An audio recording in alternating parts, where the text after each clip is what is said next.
Hello，大家好，我们今天要继续再读一段六祖坛经。那上一次我们读到哪里呢？我们之前有好几集都在聊这个神秀在墙壁上所写下的这首诗句哈。因为五祖要所有的徒弟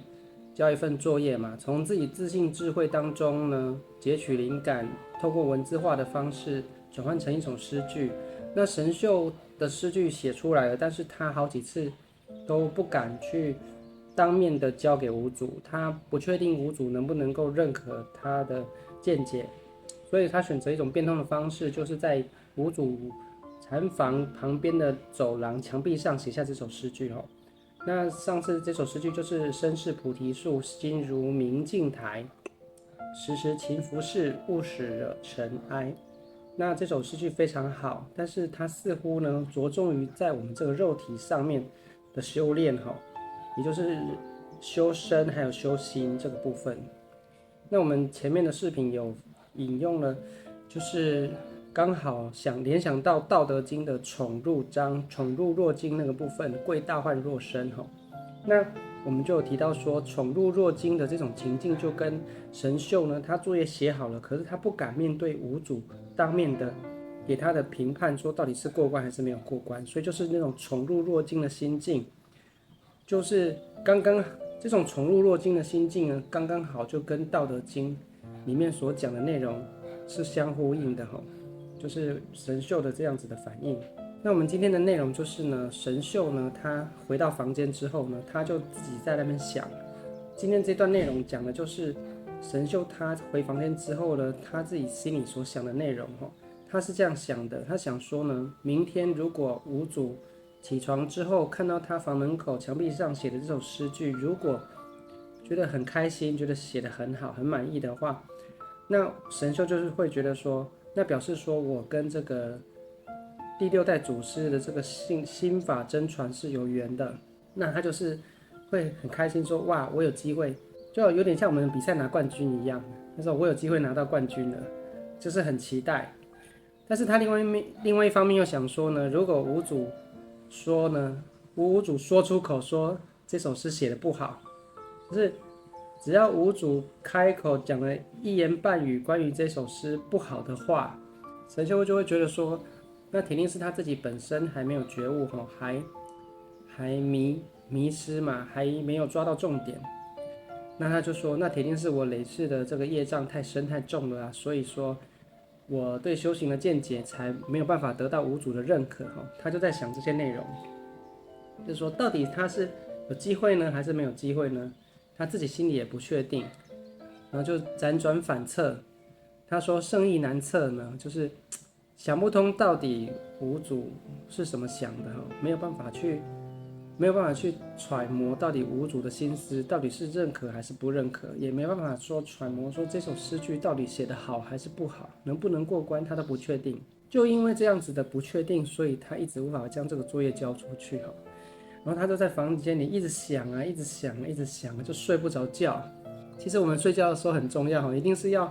不能想太多东西，一定要让自己的思绪放轻松，然后呢，我们的脑波才会切换到睡眠的时候的那种阿法波，甚至深度睡眠的那个脑波，就是要静下来。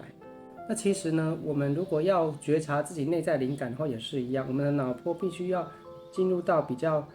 有点像是在睡觉或是深层睡眠的时候那种脑波比较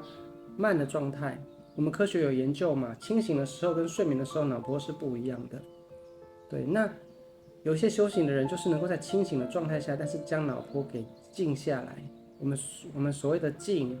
如果说从科学从脑波的角度来诠释的话，我们就是说脑波要能够切换到类似这样睡眠的时候的那种状态，那种比较平静的状态下面。那神秀就是坐卧不安嘛，就是翻来覆去睡不着觉，一直到了五更哈，就是快天亮的时候，他都还睡不着觉。那其实呢，他这些反应啊，还有他这些心境啊，对于五祖来说他已经很清楚了，因为神秀那么多次的要到五祖的门口要交作业，然后呢又回去，反复了13次嘛。后来他又到五祖门口写诗句嘛，其实这些五祖都看在眼里，五祖都知道，但是五祖不会去戳破他，因为他就是让徒弟有个空间去去做出他真正要做的作业出来。那其实呢，神秀呢这首诗句写出来，五祖就算还没有看到这首诗句的内容，可是从神秀的这些反应，五祖已经知道神秀呢，他还没有进入到内在，没有跟内在智慧链接哈，所以五祖已经知道神秀入门未得，就是还没有跨越过这个肉体这个门槛，还没有跟内在智慧呢连接到，不见自性嘛，他还没有发现。就是他把神秀把我们这个肉体当成宝贝，然后呢，他的修行着重于在我们第六意识、思维、心还有情绪上面，身心这个肉体、身心上面去修炼。可是呢，就像老子说的，其实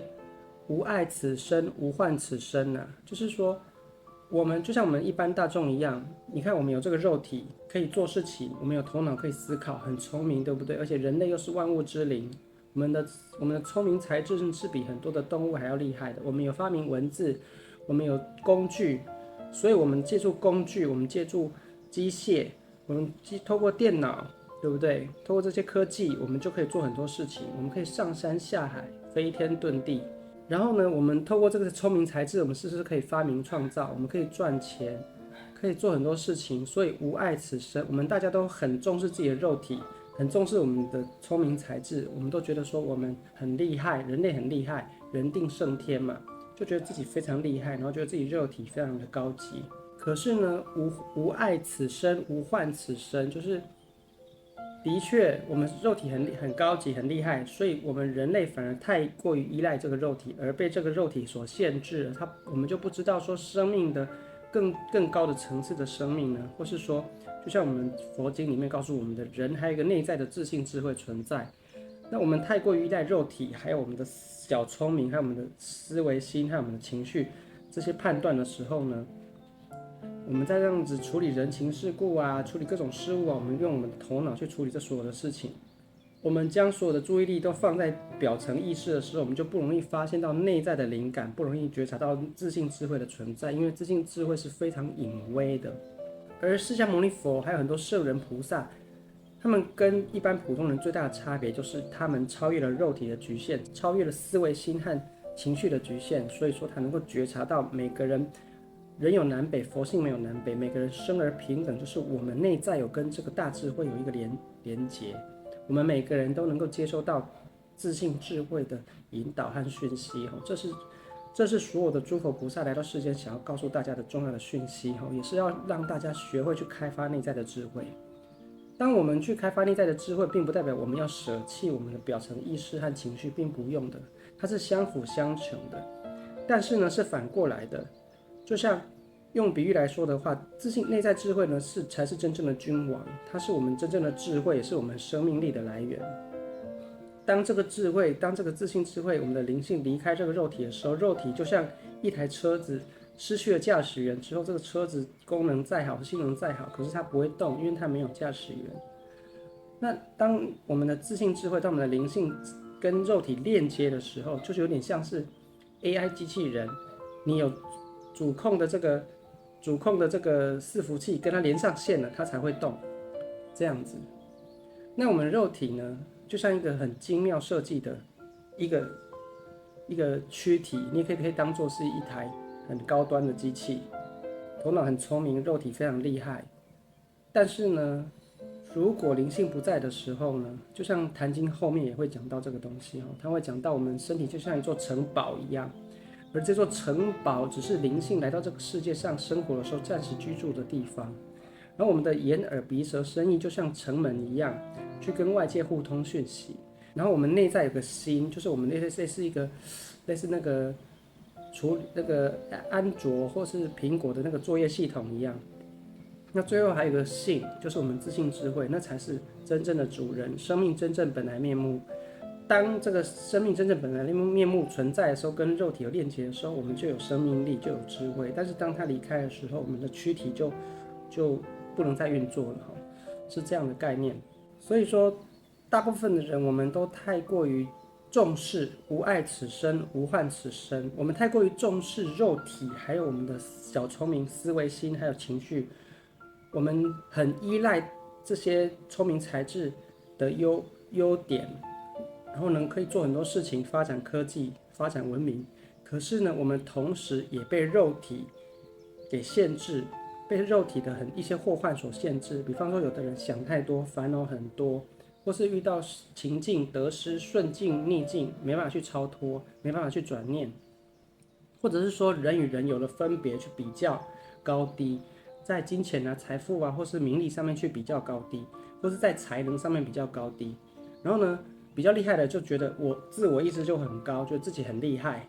然后就看不起别人。所以说，所有的是非对立啊，都是源自于我们对肉体的重视，也是源自于我们受到肉体的限制而来种种的分别。当六祖去拜访五祖的时候，告诉他说：“我想要成佛。”然后五祖就问他说：“你凭什么？”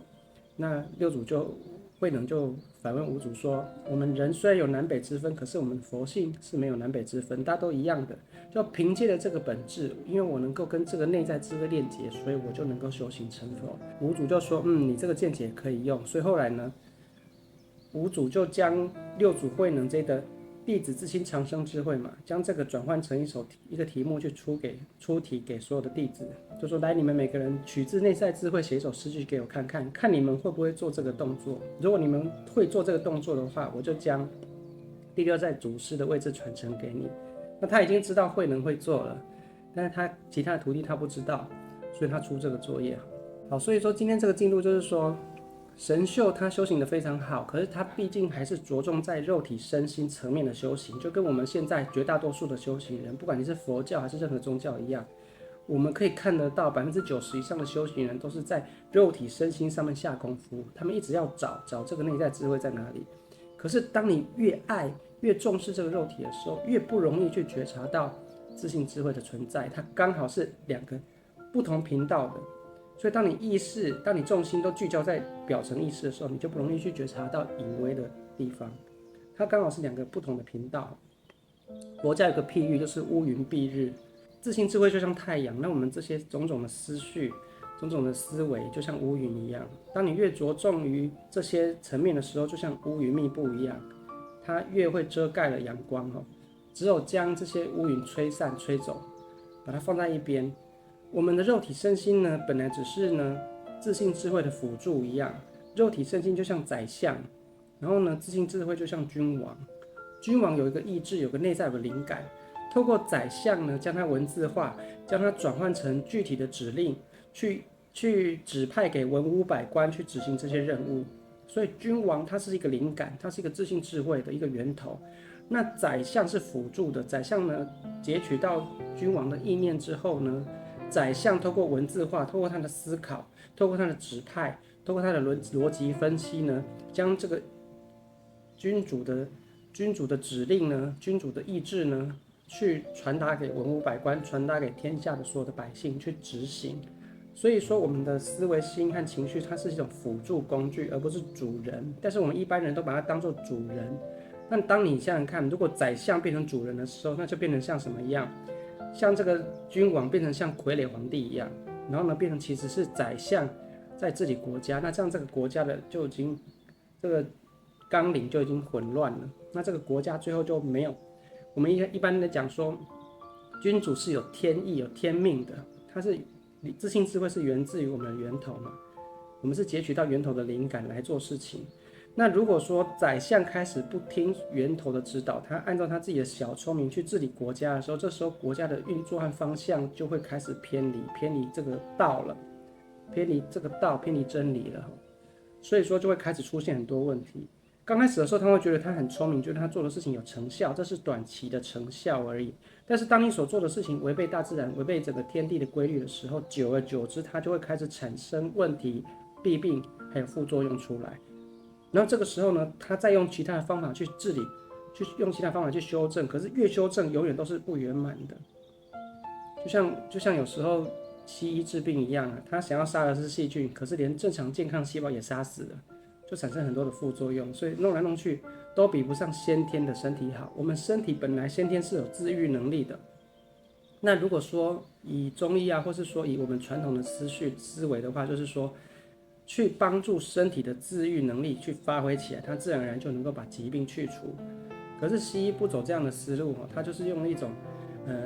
另外一种思路、一种系统、另外一种系统呢，用药物的方式呢去介入，但是往往会产生其他的副作用，永远没有办法跟身体本身天然的自愈能力呢去融合，终究它是属于外来的东西。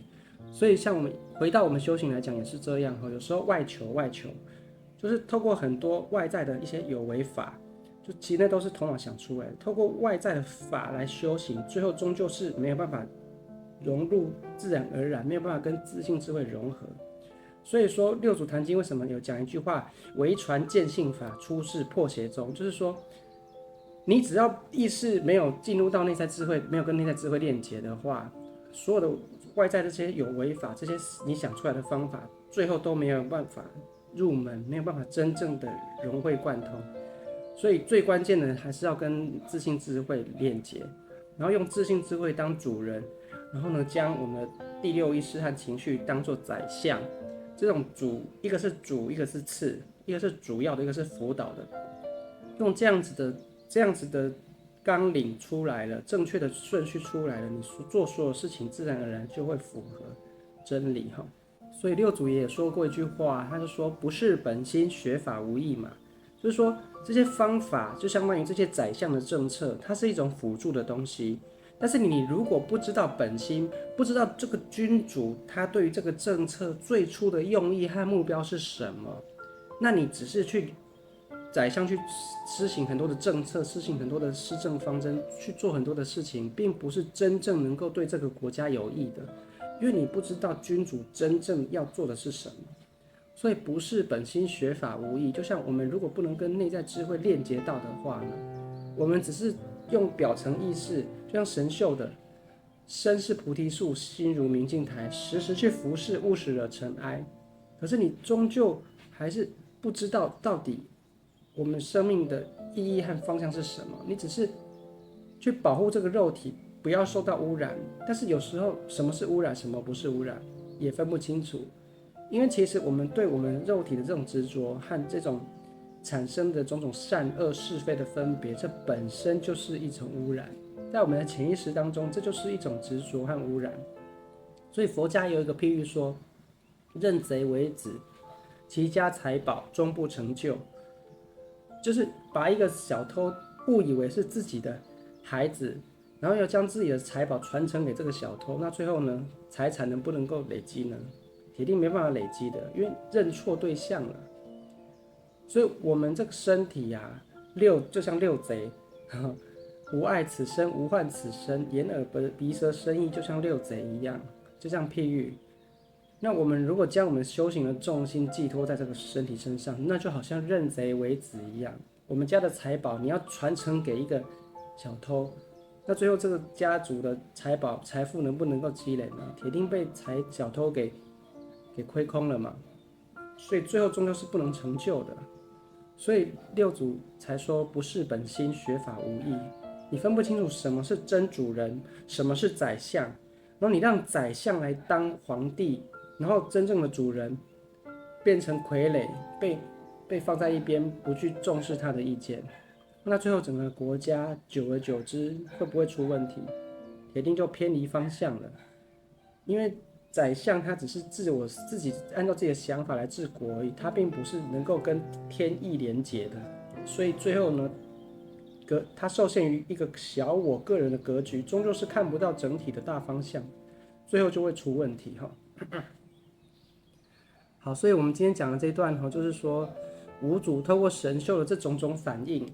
其实他就算没有看神秀的诗句，他也知道神秀还没有入门，还没有跟内在智慧连接到，他跟所有的普通人一样，都着重在肉体身心上面的修炼而已。那这样的修炼是非常好，也是有益的，但是呢，它只能积福报而已，并不能够帮助我们找到生命真正的方向，了解生命真正的意义，更无法了脱六道轮回哈。